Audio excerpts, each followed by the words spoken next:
Salve, galera, sejam muito bem-vindos a mais um episódio do DesconstruCast, o podcast feito para quebrar os tabus na medicina. Meu nome é Bernardo Prestes, sou um dos hosts aqui do podcast, junto com a minha esposa.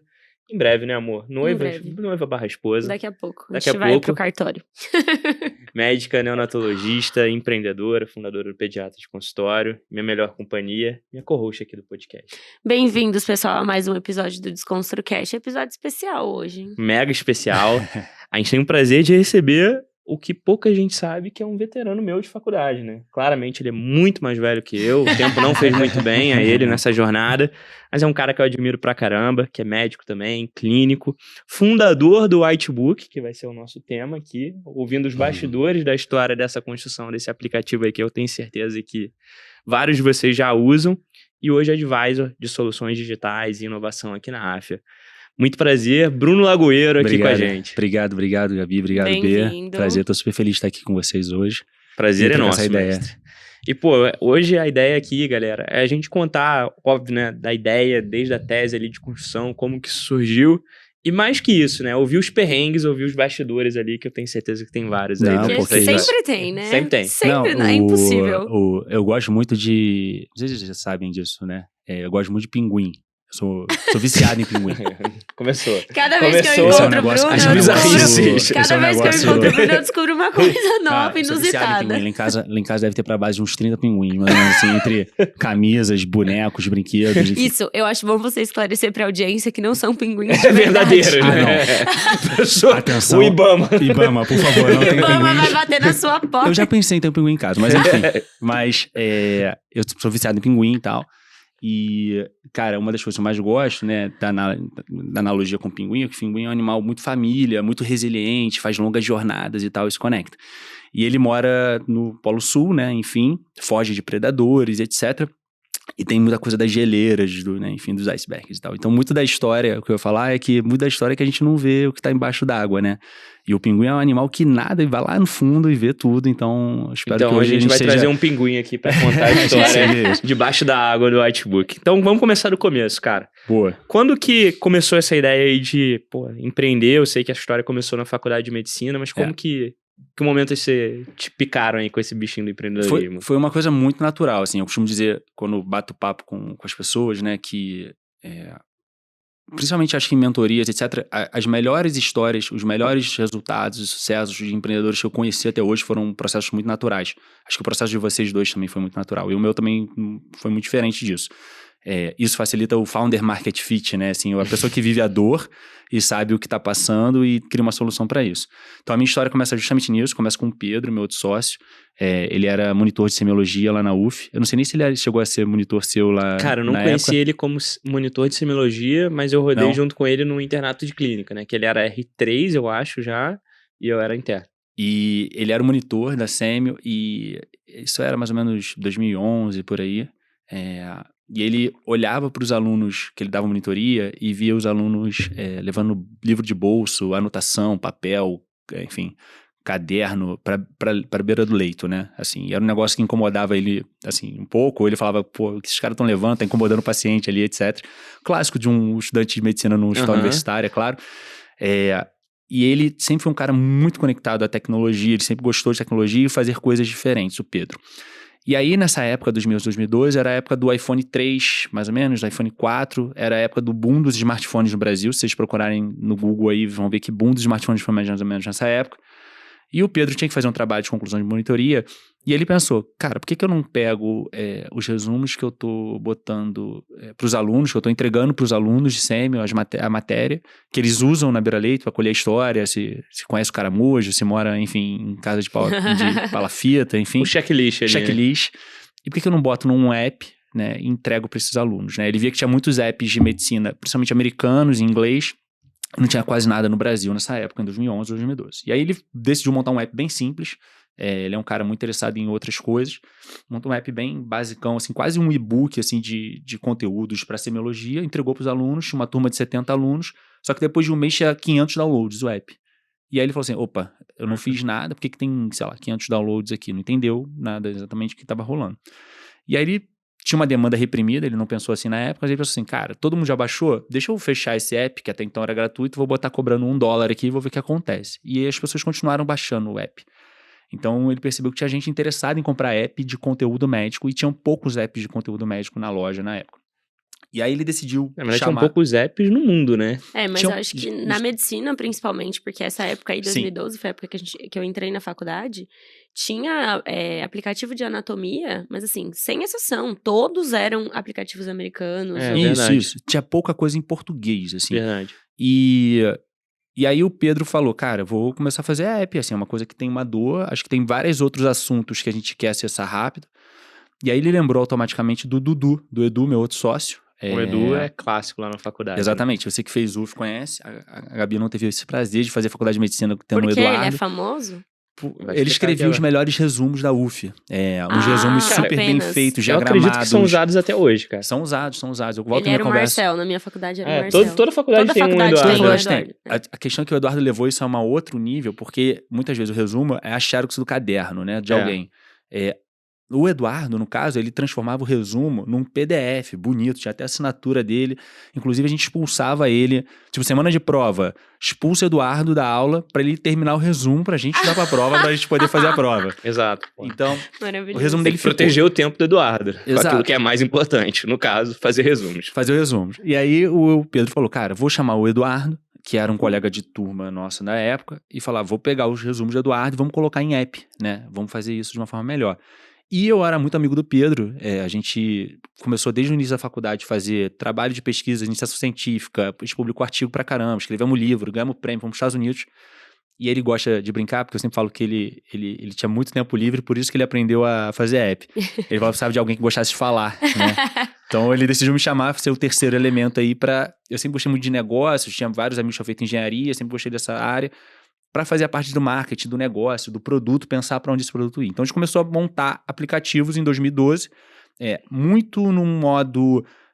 a gente via algo interessante, vamos montar esse app. Em 2012 a gente estava fazendo prova de residência, em 2013 a gente vai para residência de clínica médica, continua fazendo, no horário vago, quando tinha disponibilidade, virando para noite, plantão, mas era muito no modelo ali entre 2012 até 2015, vamos fazer app para dores que a gente tinha como médico recém-formado. Então, entre 2012 e 2015, a gente chega a ter 25 apps simultaneamente na loja. Eu usei vários desses. iCTI, Tinham vários. Parto, GO, um negócio assim. A gente era muito, obviamente, muito criativo, era tudo AI alguma coisa, né, enfim, que era moda na época. E era assim, era fábrica de apps, né, enfim, fábrica de apps, faz app. E quem programava era o Pedro. O Pedro programava uma programação bem simples, usava alguns frameworks prontos, algo bem direto ali. Óbvio, foi evoluindo com o tempo. O Dudu cuidava do conteúdo, mas eu e o Pedro também, obviamente, a gente sentava e produzia muito conteúdo. E eu ficava mais com a parte das finanças, do negócio, para onde vai esse negócio, qual é o próximo produto, qual é o próximo app. E sempre nessa lógica de, eu era um recém-formado, tinha uma dúvida, vou fazer um app. E aí não tinha método, né, assim, era uma coisa bem, quase como se fosse um hobby ali, a gente pensava em seguir na medicina assistencial, mais tradicional. Um mais side job mesmo, né? Era um side job, mas dava uma receita, a gente ganhava um dinheirinho ali e era muito bom para complementar a residência. Então, no fim das contas, a gente foi produzindo esses apps, foi crescendo ali, mas sempre pensando em seguir na carreira médica tradicional. Passa algum tempo a gente produzindo ali, em 2014 mais ou menos, tinha uma revista na época chamada Revista Info, não sei se vocês pegaram, vocês são mais novos que eu, mas era uma revista que falava de software, de inovação, coisas que hoje a gente, sei lá, vai ver no YouTube ou em outros lugares da internet. E no Twitter, enfim. E essa revista Info fazia um prêmio, começou a criar um prêmio de startups em 2014. E eles chegaram até a gente porque a gente tinha muitos apps na loja, falaram, vocês não querem participar do prêmio? A gente veio aqui para São Paulo participar desse prêmio, totalmente sem pretensão nenhuma. Não ganhamos, quem ganhou foi, se não me engano, foi o Max, da Max Milhas. Pena, né? Exato. Porque tá uma empresa um pouco mais madura que a nossa. Mas foi muito interessante porque a gente viu assim, caramba, tem todo um outro universo de startups acontecendo. Ali, né? Que era muito imaturo em 2014 ainda. Tá longe de ser o que é hoje, em 2023. Né? A gente tá falando de 10 anos atrás. E a gente foi interessado. E a partir disso a gente se inscreve num prêmio da Fiesp, da Federação de Indústrias do Estado de São Paulo, de startups. A gente vem de novo, eu faço um pitch do que era a PebMed na época, essa fábrica de apps ali, sem muito clareza de propósito, objetivo, direção para onde ia, mas que vendia vários apps. E o cara que ouviu o pitch, chama Rafael, ele era um investidor anjo, e tinha um fundo também de VC, e ele fica muito interessado em ajudar a gente. A gente não precisava de dinheiro, a empresa era lucrativa, não tinha grandes investimentos a se fazer de dinheiro naquele momento. A gente precisava de metodologia, de apoio. Então, ele decide começar a ajudar a gente. Ele começa a mentorar, apoiar, ajudar, e aí, a partir disso, a gente começa uma nova etapa ali da nossa jornada dentro do que vai acontecer. Falando em pitch, vou aproveitar aqui para fazer um pitch aqui, Whitebook Mentoria. Se você é usuário do Whitebook e quer começar a se preparar para a residência ali com as soluções que a gente tem, manda um direct lá no Instagram, @BernardoPretti, com a palavra Whitebook, que eu vou preparar um presente especial para você. Olha aí. Essa aí eu nem sabia, hein? Surpresa. No improviso.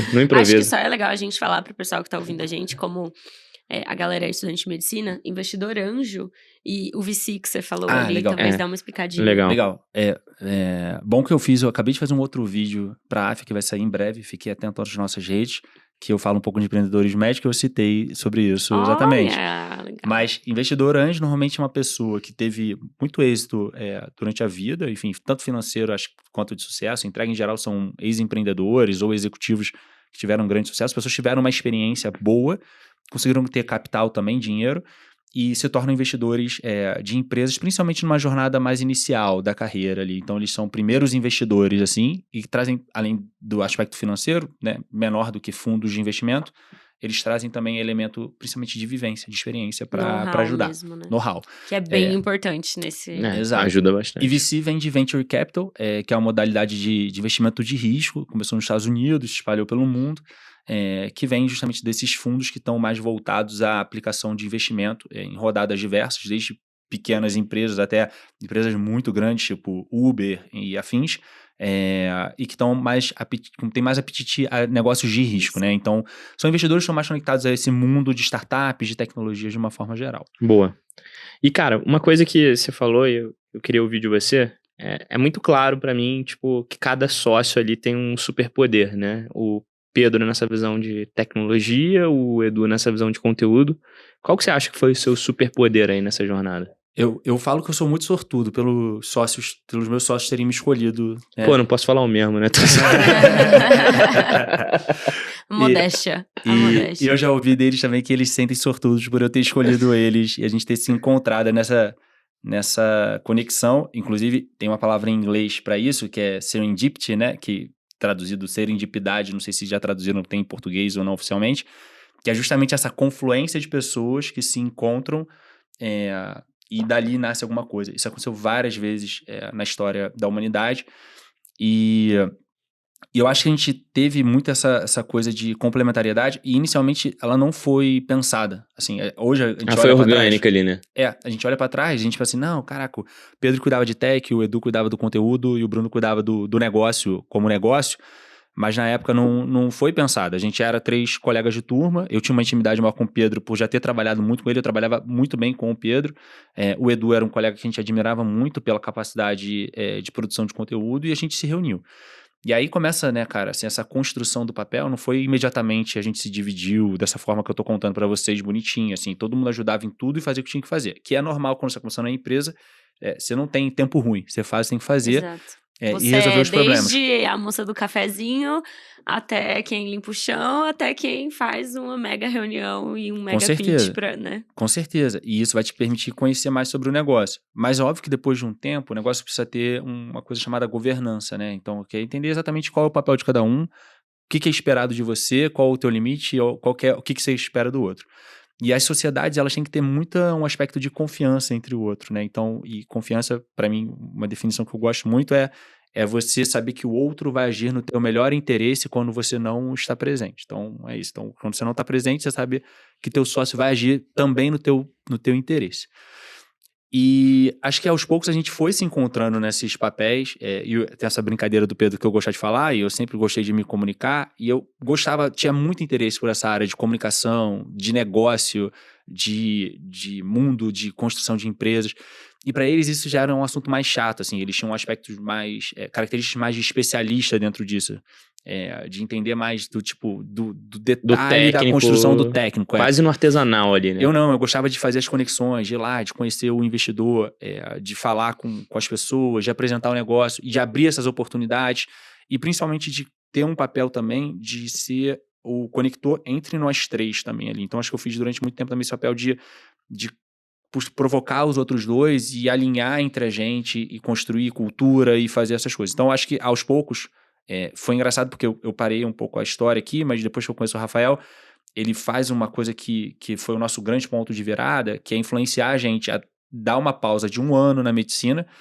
A gente terminava a residência clínica médica em março de 2015, e ele falou assim, cara, por que vocês não tiram 1 ano, em vez de mandar direto em outra? Eu ia fazer cardio, os meninos iam fazer R3 de clínica, e vocês não se dedicam full time. E, por exemplo, pro Pedro e pro Edu aquilo era meio maluquice, não imaginável. Eu já escutei, fui tentando ajudar eles a entender e tal, e a gente vai para um programa de aceleração. Então, quando eu cheguei na aceleradora e eu apresentei, eu mostrei que tinha esse papel, já ficou óbvio pros caras da aceleradora, que tinham mais experiência, que eu era o CEO, que era o cara que ia dar o norte, que ia construir essa visão interna e externa, né? Que ia fazer essas pontes para trazer as melhores pessoas e reter, criar cultura, que ia garantir que o dinheiro não acabasse, que é justamente o papel muito que o CEO tem, que essa liderança tem. Então, acho que não foi de cara algo percebido, eu acho que a gente foi se acomodando em coisas boas, depois até que a empresa cresce, assim, toma uma proporção maior, e aí começa a se tornar mais complexo a gestão de pessoas, a gente passa a ter outras camadas de liderança e tudo mais. Por exemplo, o Edu, meu sócio, ele foi muito para uma jornada de especialista, ele não curtia tanto naquela época a questão da gestão, de focar realmente no seu trabalho através das pessoas, do feedback, do contratado demitir, ele gostava de fazer as coisas. Eu e o Pedro, não, a gente se desenvolveu bem em gestão dentro disso. Então, acho que a gente foi se transformando no período. E essa resposta ela não tem que vir. Acho que principalmente para quem está começando um negócio novo, tem que estar focado em fazer e desenvolver o negócio e vai se encontrar dentro disso. Mas sempre conversar, sempre ter transparência, conversar, tentar entender onde o papel de cada um, dividir os incômodos. Sociedade é igual uma relação, igual vocês conversam. Né? Exatamente. Sem a parte boa, né? Mas eu acho que existe um paralelo importante aqui dessa divisão de funções, que é onde cada um encontra ali o seu lugar de potência ali, né? Onde você extrai o máximo do seu potencial, o Edu e o Pedro também. E eu acho que isso tem tudo a ver com o contexto da medicina, né? Porque, às vezes, você, de acordo ali com os caminhos que você vai escolher dentro da sua carreira, inclusive a própria especialidade, você, às vezes, ou vai se ver, tipo, extraindo o máximo de você, fazendo realmente aquilo que, cara, que são suas aptidões naturais, que são as coisas que te estimulam, que te engajam, ou, às vezes, por conta de algumas decisões que você toma, você vai ver essas aptidões sendo cada vez mais tolhidas pelo ambiente. Imagina, sei lá, se na organização você fosse o cara de conteúdo, o Edu, o CEO e o Pedro, sei lá, o cara de... O Pedro seria o tecnologia, né? Mas, enfim, se tivesse uma inversão de papéis ali, talvez você não teria tido todo o prazer da jornada e conseguido conquistar os resultados que o Whitebook conquistou, né? Então, acho que vale muito esse olhar, além da visão das decisões que a gente toma, esse olhar pra dentro. Da gente se conhecer e falar, cara, é isso que eu gosto de fazer, Sim. É isso que eu quero me desenvolver, e não, isso aqui eu não quero, isso aqui não faz sentido pra mim. E isso foi muito... aconteceu muito, assim, com a gente. A gente, em 2016, assim, acho que foi depois de 1 ano, mais ou menos, da aceleração. Então, a gente vai para esse programa de aceleração em 2015. É um ponto de virada, assim, gigante, porque a gente sai do nosso mundo ali, medicina, e vai para um mundo que tem engenheiro, né? Designer, pessoa de negócios, financeiro e tal, marketing.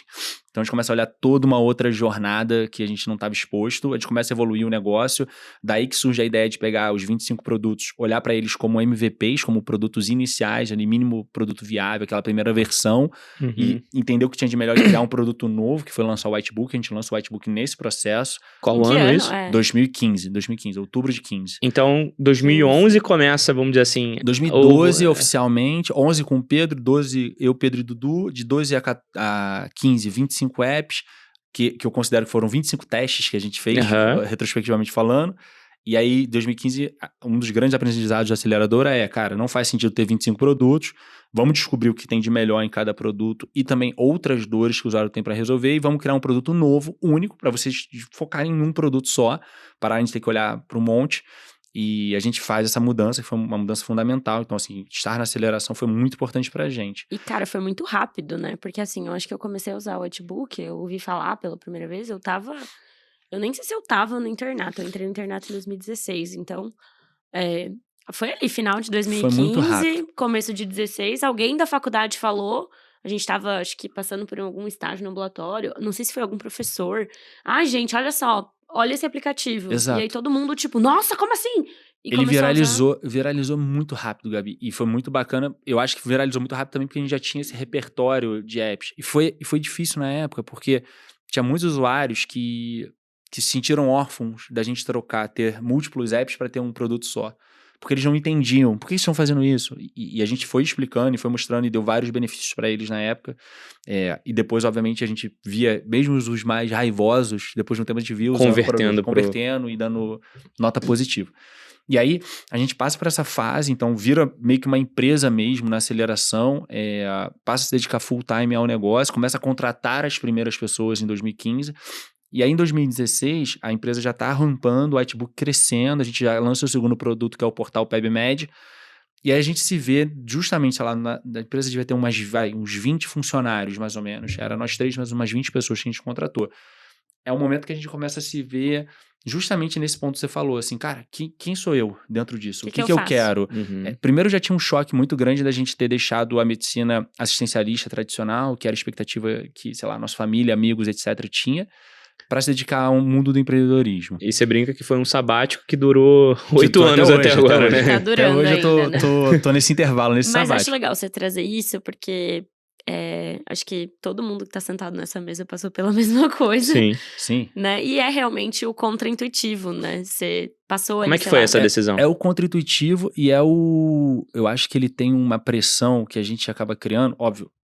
Graças a Deus, assim, eu vim de uma família que foi sempre muito apoiativa nas coisas que eu fazia, sempre me apoiou nas minhas escolhas, etc. Eu brinco tanto que, assim, minha irmã, cara, fez cinema, assim, é uma faculdade totalmente fora do que é o comum. Meus pais sempre foram apoiativos nisso, então eles sempre foram apoiativos em todas as decisões que a gente teve, óbvio, com muita consciência e clareza do porquê a gente estava escolhendo isso. Então não teve uma pressão familiar. Eu tenho um tio que é cardiologista, que é meu padrinho, ele tinha uma expectativa que eu acabei quebrando, mas eu consegui contornar bem. Mas, de uma certa maneira, acho que a maior pressão que colocou fui eu mesmo, assim, eu fui me dedicar full time em 2015 na empresa, mas até 2018 eu ainda dava um plantão ou outro, né? Tipo assim, ainda tinha aquela coisa de eu não me desconectar totalmente. E que também não precisa ser da noite pro dia, acho que a medicina tem essa beleza. Sim. Mas eu tive que trabalhar muito uma coisa de eu parar de repetir que eu tava deixando de ser médico. Eu faço terapia há muitos anos, né? E eu sou um advogado da terapia, todos deveriam fazer terapia aí para sempre. E eu conversava isso muito com a minha terapeuta, de que eu falava assim, cara, mas eu vou deixar de ser médico. E ela falou assim, mas por que você tá falando isso? Eu falei, não, é porque se eu parar de trabalhar na assistência, eu vou deixar de ser médico. E ela falava assim, não, Bruno, você não vai deixar de ser médico, você só vai ser um médico diferente, um médico que ajuda a medicina em outras perspectivas, um médico à frente do seu tempo, inclusive. Um médico que está usando um poder, uma capacidade de habilidades que você possui para ajudar outros milhares de médicos. E quando eu finalmente consegui entender e internalizar isso, cara, foi um salto gigante, porque eu pude aceitar que não estava deixando de ser médico, eu estava me tornando uma outra coisa que ajudar milhares de médicos, como vocês fazem. Exato. Isso é muito gratificante, porque a medicina precisa de pessoas que façam isso, que pensem a medicina além do atender o paciente. E eu me pego muito a um número que eu gosto de contar, que se eu não me engano, acho que em 2022 o Whitebook impactou mais de 30 milhões de pacientes através de condutas que foram tomadas por mais de 200 mil médicos no Brasil. Ou seja, 15% aí da população brasileira ou até mais é impactada ali pelo ano. E que eu nunca ia atender essas pessoas. Imagina você atender 30 milhões de pessoas. Não tem que tocar ficha no plantão, hein? Então, assim, eu consegui impactar essas pessoas. Então, através de outros médicos, eu estou ajudando a medicina. Vocês, através da educação, vocês estão ajudando outros médicos a realizarem seu sonho e construir seu sonho. Então, acho que foi um processo muito de eu mesmo vencer essa batalha e vencer os dogmas que eu tinha criado durante a faculdade e que eu acho que agora talvez tenha mais exemplos. A gente está falando, né, de novo, 2015, 2016, tinham poucos exemplos disso. Hoje em dia, acho que tem vários empreendedores médicos, né? Só ver aqui, de novo, na mesa estamos falando de 3, a gente conhece vários outros. Então, acho que aos poucos, quando você passa a ter outros exemplos, quando você vê que nada é definitivo na vida, quando você vê que você consegue ajudar a medicina de outras formas e que isso também é muito importante, além daquele modelo tradicional que a gente pensou, acho que a gente fica muito mais livre para fazer essas escolhas. Então, acho que teve esse processo de aprendizado. E aí, voltando num ponto que você tocou, Bia, a gente também teve esse processo de descoberta dentro do negócio, porque ninguém tinha ensinado pra gente o que era ser um CEO, o que era ser um CTO, o que era ser um líder de produto, ou um líder de marketing, ou etc. A gente não sabia nem o que a gente gostava. Então, em 2016, um ano depois de a gente estar com a empresa mesmo já mais estruturada, ali em 20 pessoas, a gente começou a ter mais conflitos em relação a isso, entre nós três, principalmente dificuldades de expectativas um do outro. E a gente começa a fazer um trabalho apoiado por uma pessoa super querida, que é a Thalita, de autoconhecimento. E a gente investiu muito nisso, assim, de autoconhecimento, e com o autoconhecimento a gente passar a conhecer o outro melhor e aceitar o outro dentro daquilo que ele pode entregar de melhor. Quase um ikigai ali E um de cada um. alinhamento de expectativas, né? Exato. Exato, um alinhamento de expectativas, como todas as relações na vida, né? Então, seja com seus amigos, com seus pais, com a sua esposa, ou com seus sócios, você precisa alinhar as expectativas de qual que é o papel de cada um dentro daquela relação. Exato. E eu acho que... Vai lá. Não, uma pergunta pro meu TCC. Mas uma pergunta de interesse pessoal meu mesmo, eu sei que nem deve estar no seu roteiro. Vai lá. Mas assim, nesse momento em que vocês realmente começaram a estruturar o negócio, estruturar como empresa, o choque de, meu Deus, eu não fui treinado pra isso, versus, meu Deus, eu passei 7, 8 anos estudando, né, me preparando pra ser médico e seguir o caminho tradicional da medicina, teve ali um certo, como que eu posso dizer? Insegurança.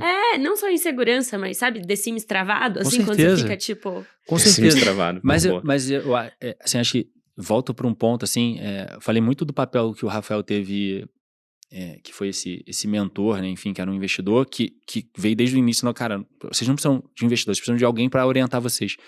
Seja ele ou seja outros mentores que a gente encontrou na jornada, então a gente sempre conseguiu se apoiar em pessoas, tanto da área médica, um exemplo é o professor Evandro Tinoco Mesquita lá da UF, que me ajudou a faculdade toda, e quando eu fui para esse caminho também foi um baita incentivador, e outros médicos de uma linha mais tradicional me apoiando, e com quem eu podia me abrir e conversar, quanto empreendedores também, para falar um pouco dessas dores. E aí essa dupla personalidade que eu ainda tive durante um bom tempo ali, ela foi tentando se equilibrar e se ajudar. E aí eu acho uma vantagem competitiva que a gente tem enquanto médico eu tinha uma brincadeira que eu fazia na aceleração, que era a gente chegava muito cedo na aceleradora, porque a gente acabava de sair da residência, então o nosso padrão era estar 7 horas da manhã na aceleradora. Tava acostumado, né? Como a gente Total. passava a visita em paciente. Só que 7 horas da manhã, numa aceleradora de tecnologia, não tem ninguém. Tem a Cida, tinha a Cida, que trabalha até com a gente até hoje, que cuida do espaço, cuida das pessoas, mas, cara, não tinha nenhum outro empreendedor, não tinha nenhum outro sócio da aceleradora lá, e aos poucos as pessoas iam chegando. E aí, obviamente, dava 7 horas, 8 horas da noite, a gente estava muito cansado, porque a gente chegou muito cedo no local. E aí o pessoal ficava zoando, a galera que chegava 10, 11 horas, e ia até de madrugada trabalhando, falava, pô, os caras lá da PebMed estão cansados, estão indo embora e tal. E aí eu sempre fazia uma brincadeira de volta com eles e falava assim, galera, deixa eu falar um negócio pra vocês.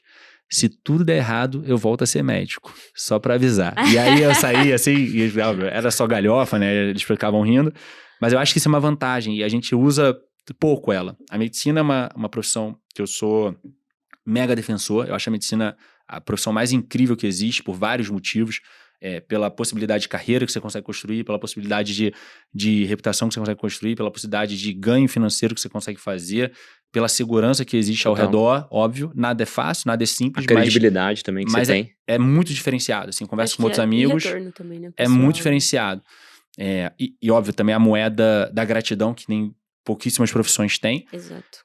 E eu acho que ela permite, principalmente quando você quer arriscar e testar coisas distintas, de você se permitir de uma maneira parcial, porque você consegue, por exemplo, continuar trabalhando um pouco como médico, começar o seu próprio negócio, e até mesmo indo para o seu negócio, caso você veja que ali não era o que você queria, ou não se encontrou, não deu certo, ou não funcionou, ela parece estar sempre de portas abertas para você voltar. De novo, não quer dizer que vai ser fácil, que você vai voltar na mesma posição que você tinha, Sim. etc., mas ela tá ali te esperando. Então, eu acho que nós, médicos, a gente tem que conseguir aproveitar isso da melhor forma possível dentro daquilo que a gente quer individualmente. E o poder de descobrir o que a gente quer pra gente sem estar se preocupando de preciso ser igual ao Bernardo, ou igual a Gabi, ou igual ao Bruno, mas construir a sua própria história é a coisa mais valiosa para você viver a melhor vida possível aí pelos seus próximos 30, 40 anos. A analogia que a gente faz ali, também conversando sobre esse... A primeira vez que a gente percebeu isso foi uma vez quando a gente conversou junto, mas é como se na medicina, se você fosse empreender, estivesse pulando ali de um penhasco, mas tem uma rede embaixo, que você não vai cair no chão. Exatamente. Se tudo é errado, você volta da plantão, enquanto outras pessoas estão empreendendo, cara, Sim. se der errado, vai bater lá embaixo e vai machucar. Exato. Então, a gente tem uma segurança a mais pelo mercado, pela dinâmica que existe dentro da medicina, de você poder dar um passo atrás caso o negócio não funcione, e beleza, testei, não fez sentido, vou voltar aqui e construir a especialidade, ou decidir ir pelo caminho 100% como que você está hoje de empreendedorismo. E eu acho que o mais importante mesmo é isso que o Bruno falou ali no início, de entender que você não está deixando de ser médico. Não. Você não... Primeiro, né, que... nossa... A gente já teve essa discussão várias vezes em casa de...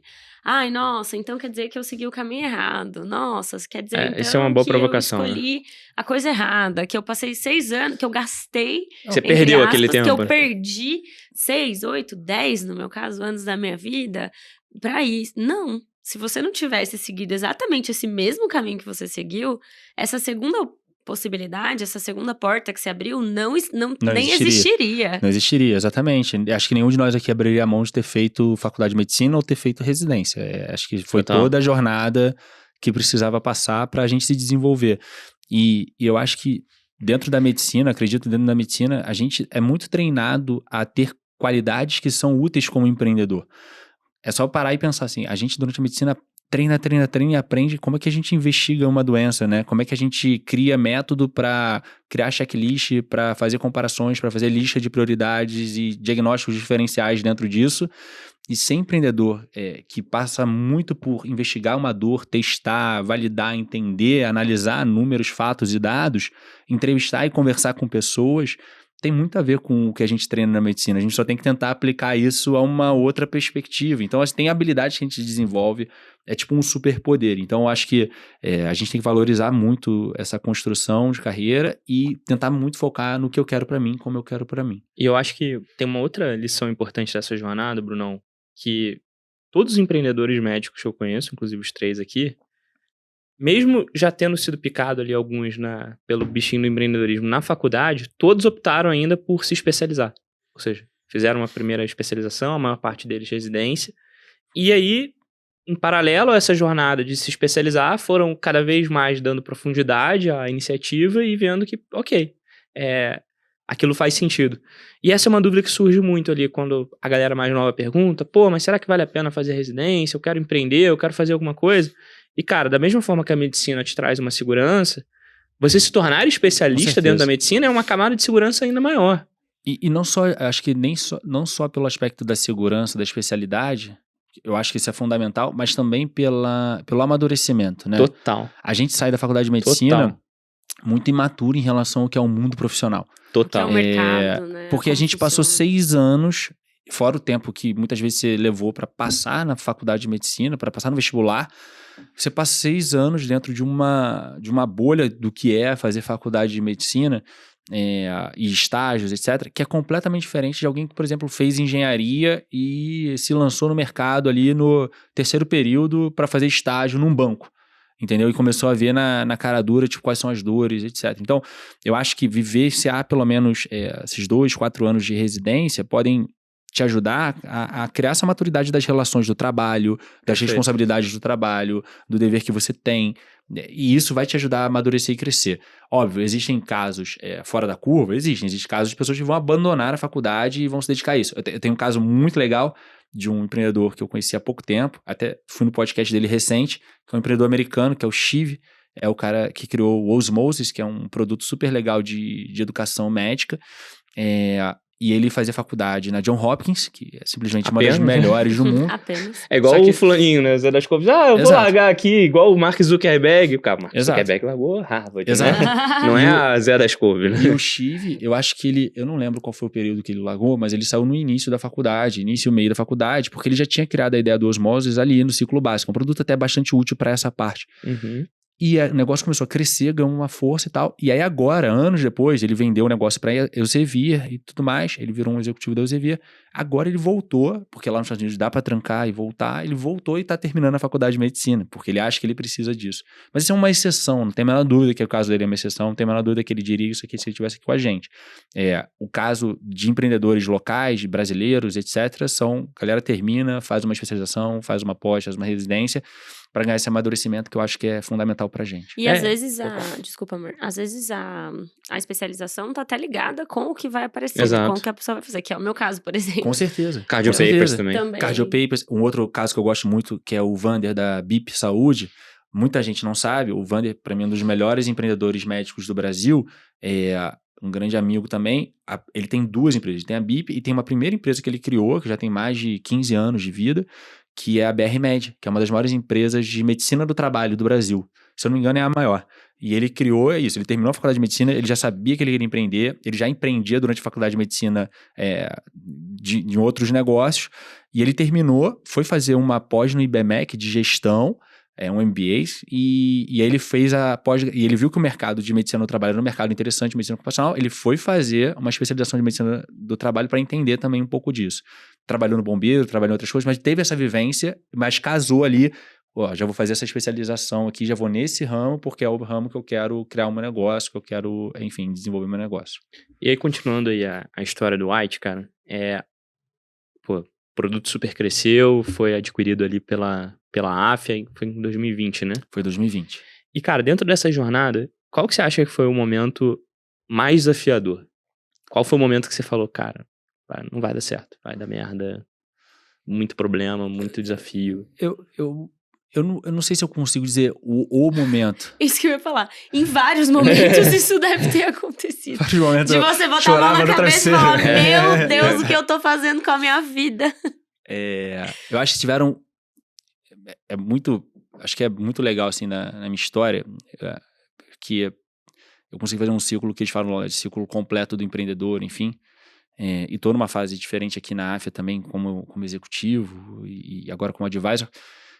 Então, acho que tiveram várias etapas de momentos muito críticos, assim, sabe? E que naquele momento parecia a coisa mais difícil do mundo e que depois de um tempo eu só percebi assim, cara, vai pintar uma outra... É normal surgir uma outra coisa daqui a algum tempo mais difícil que essa, sabe?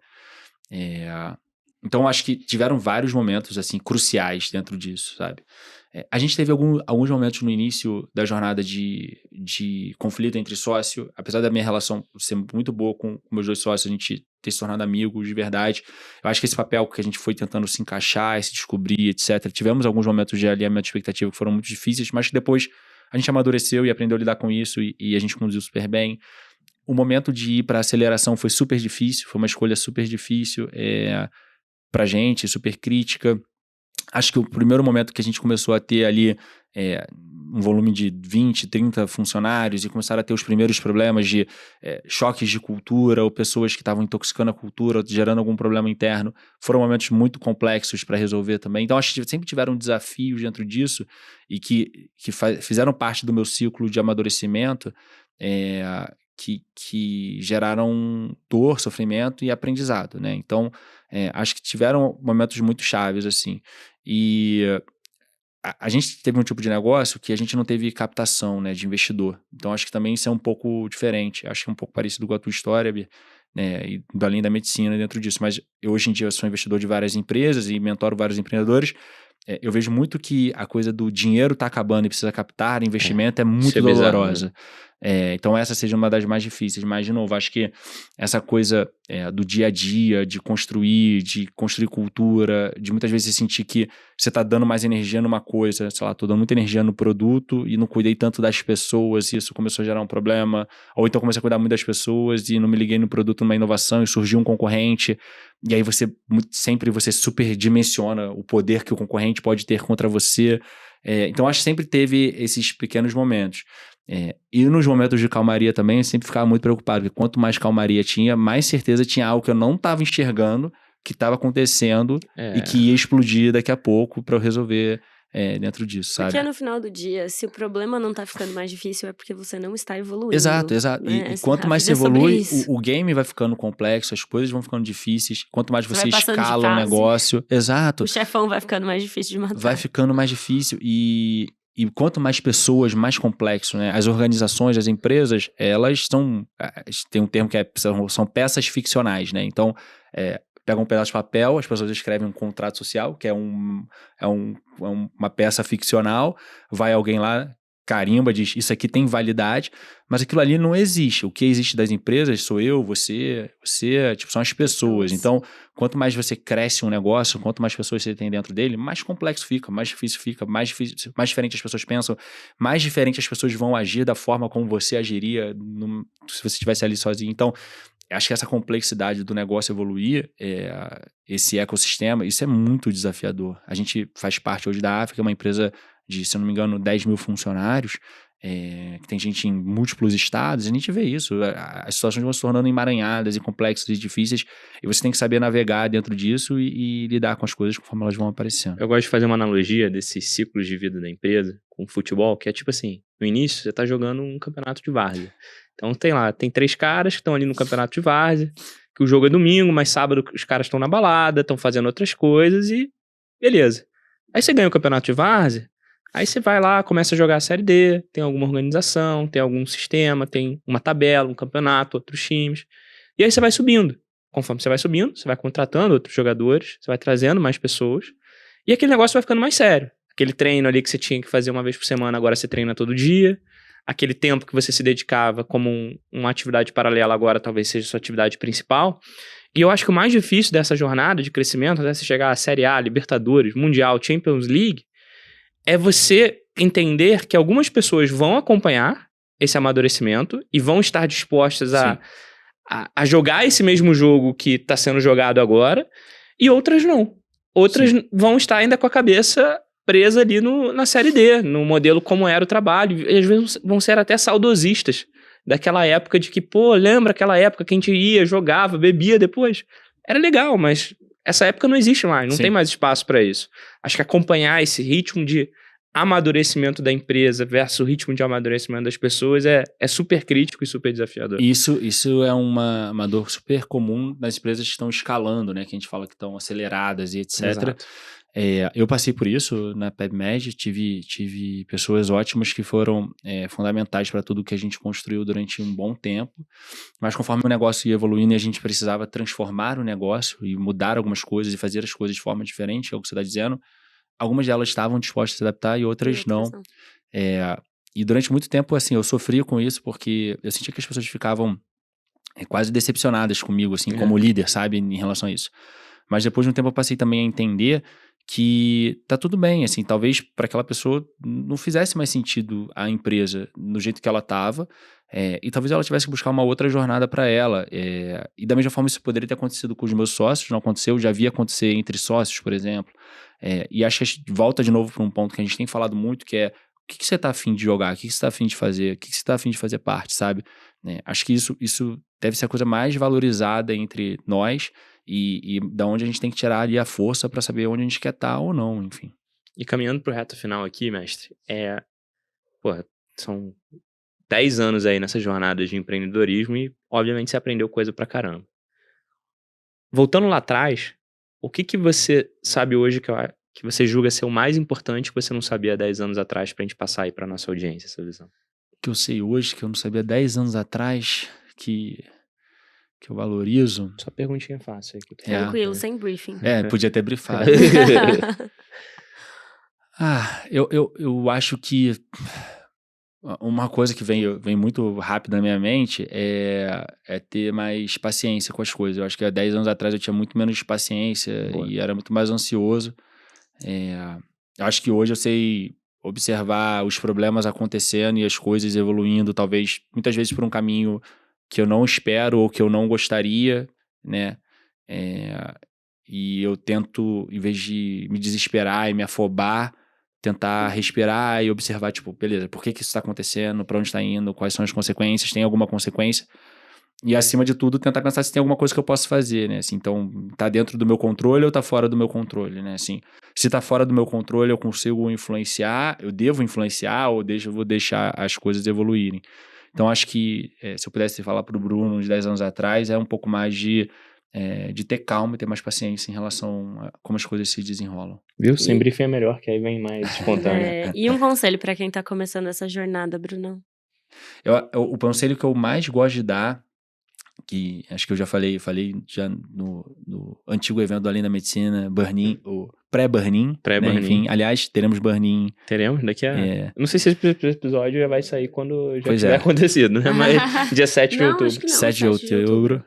Teremos Burn-In. Não deixe de estar lá, vai ser maravilhoso. Você tá disposto a olhar para o lado, né, dentro da sua jornada, assim, tá cabeça aberta com as coisas. Acho que o melhor conselho que eu posso dar para qualquer pessoa, principalmente acho que para nossa audiência aqui, o pessoal que está assistindo, esteja aberto a conhecer novas coisas, esteja aberto a se expor a novas coisas. Eu acho que esse é o melhor segredo da vida para você poder se apaixonar por novos elementos, para você descobrir, para você poder vivenciar outras coisas, sabe? Durante a faculdade de medicina, a gente é muito forçado aquele modelo de manada, de fazer sempre o que o nosso veterano mandou, que o nosso professor lembro desse slide, até hoje ele dá manada ali do Safari. E eu acho que uma das coisas que eu mais gosto de passar, principalmente seja pessoa de medicina ou não, é estar aberto, estar disposta a escutar. As pessoas têm sempre algo para te acrescentar, para te ensinar, então seja aberto a ouvir e a experimentar coisas novas. Com certeza você vai parar em lugares muito diferentes.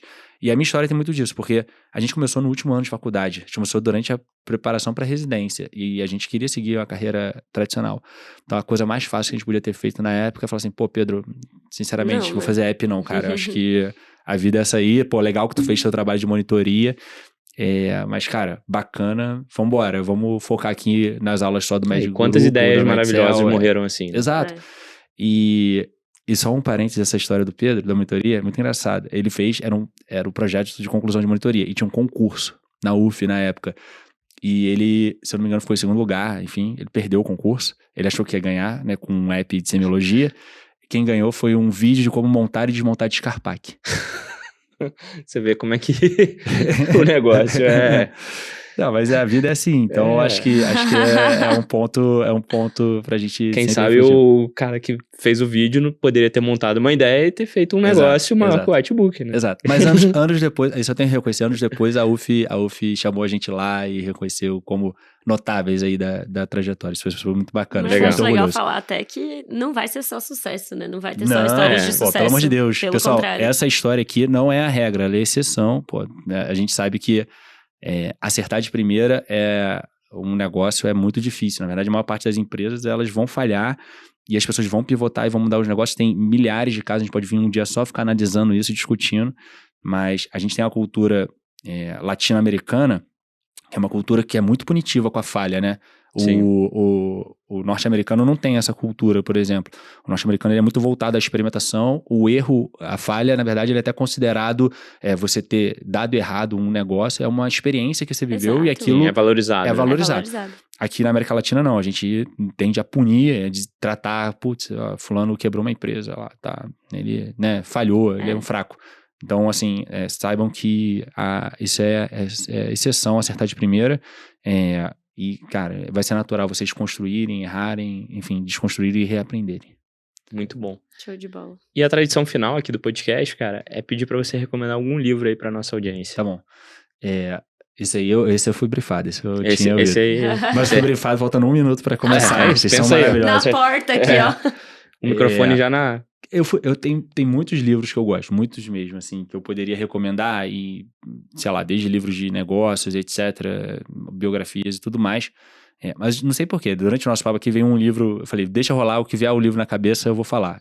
O livro que veio foi O Dar e Receber, do Adam Grant, que é um livro que eu li bem no meio dessa jornada ali, 2017, alguma coisa assim, e que eu acho que foi um livro que eu li e me marcou muito, assim, eu li muito nas férias e porque eu me reconheci em vários aspectos do livro, eu não me reconheci em vários aspectos do livro, eu vi que eu tinha muito para melhorar e para evoluir, e é um livro que basicamente fala sobre como nós seres humanos nos comportamos nas relações, E nos dividimos ali entre 3 perfis que ele traça a partir de alguns estudos de psicologia, neurologia, etc. Que nós somos doadores, que são aquelas pessoas que estão o tempo todo focada em doar e ajudar e contribuir para os outros. Que é o giver, né? Que é o giver, exatamente. E o doar aqui pode ser, cara, senta aqui e tenho a generosidade de, putz, eu tô construindo um negócio com o Bernardo e vou botar o nome dele e a gente vai fazer junto. Então, assim, eles estão mais preocupados com essa coisa de envolver e trazer as pessoas para perto e doar e genuinamente, assim, sem esperar nada em troca, absolutamente nada em troca. Se eu não me engano, é 5% da população mundial. Então, são raríssimos os givers. Existe o extremo oposto, que são os takers, que são os...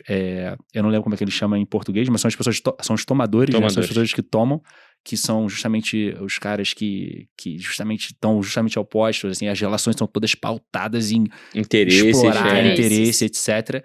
E que muitas vezes se fingem de doadores para poder chegar em pontos muito altos. Ele dá vários exemplos, enfim. E por último, os outros 90% da população, que somos nós, a maior parte de nós, que são os compensadores. Então, a gente vive uma relação de dar e receber. O compensador é isso, ele está dando, mas ele espera receber em troca. E esse livro é muito legal porque, além dele explicar esse conceito, você começar a entender e observar ele no dia a dia, ele faz a gente refletir, porque ele fala muito assim, cara, a gente tem que, por mais que a gente seja a maior parte compensador, né, ele fala, o Adam Grant, por mais que eu, você, a maior parte de nós que sejamos assim, a gente tem que tentar ser mais parecido com um doador, de alguma forma. Então, a gente sempre está lembrando disso. Então, como eu me considero uma pessoa de muita sorte na minha jornada e muito sucesso, hoje acho que um dos meus grandes mantras aí é tentar ser mais doador com todo mundo que eu puder ao meu redor. Legal, né, cara? E é legal ver que esse livro mudou a sua vida, né? Que você deixou de ser taker. Ou estou fingindo. Você já sabe, né? Quando ele dá essa risada, tipo assim, quando ele começa a rir antes da piada acabar... É que ele já... Eu fico ansioso quando eu faço uma piada. Eu faço um esforço enorme. Ele fica me batendo aqui, ó. Presta atenção, ó. Vai vir a piada. Vai vir. Não sejam como o Bernardo Prete, por favor. E, cara, vou te pedir também, se indicar um convidado ou uma convidada que você quer ver aqui no Desconstrucast. Legal.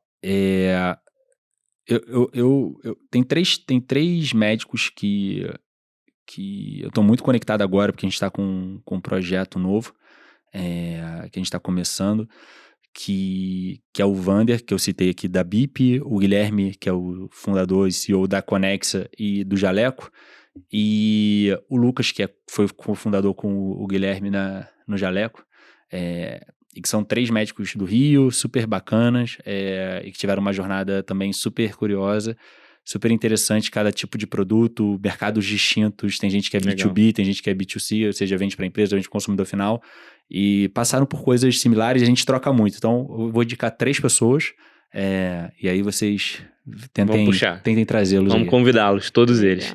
Brunão, Show excelente papo, cara. Eu acho que é sempre bom, assim, a gente fala muito aqui de assuntos. Aqui, né? Exato. A gente sempre fala de muitos assuntos ali mais tradicionais, né? Preparação para residência, escolha de especialidade. Mas eu acho que abrir essa cabeça para esses outros caminhos que existem na medicina, que podem te apetecer ou não, mas que vale a pena talvez você parar para ouvir e colocar o pezinho na água é muito engrandecedor. Então, cara, eu tenho certeza que você ajudou muita gente. O Whitebook inspira e ajuda muita gente aí todos os dias. Milhões de médicos. Milhões não, milhares, né? Milhões de pacientes impactados. Pô, muito obrigado. Onde é que a gente acompanha aí pra ver seu trabalho nas redes sociais? Agora não é o primeiro. Agora. Galera, vou soltar o arroba aqui do Bruno, brincadeira. Não me adicione. Não, brincadeira. Primeiro agradecer a vocês sabem que eu sou super fã de vocês dois, são um casal incrível, e de muito sucesso e de um futuro brilhante, e é um prazer estar aqui, dividir a história, quero estar mais vezes, trocar mais bola. E se quiserem acompanhar alguma coisa no trabalho, infelizmente não tem rede social aberta, acho que nem LinkedIn eu posto tanto, mas vou tentar ser mais ativo. Podem me adicionar no LinkedIn. No LinkedIn tá autorizado me adicionar. No LinkedIn é Bruno Lagoeiro. Bruno Lagoeiro, tá achar. Boa. E você, amor? No Instagram, @DRA Araújo, Gabriele com 2 L's e Y. Eu sei que vocês amam quando eu falo isso. E no Instagram também, @pediatra de consultório todos os dias. E no LinkedIn, minha mais nova rede de uso diário. Então, Gabriele de Araújo. Boa. O meu, @Bernardo Preste, no Instagram, no YouTube, no TikTok. @mentoria.residência também, onde você pode acompanhar o trabalho dos nossos mentores e do nosso time aqui de mentoria. E também no @desconstrucast.podcast, Instagram, terça. YouTube, Spotify, toda terça novos episódios. Galera, super obrigado por ficarem com a gente até aqui. Até a próxima. Beijo, Obrigado. Tchau, tchau. gente.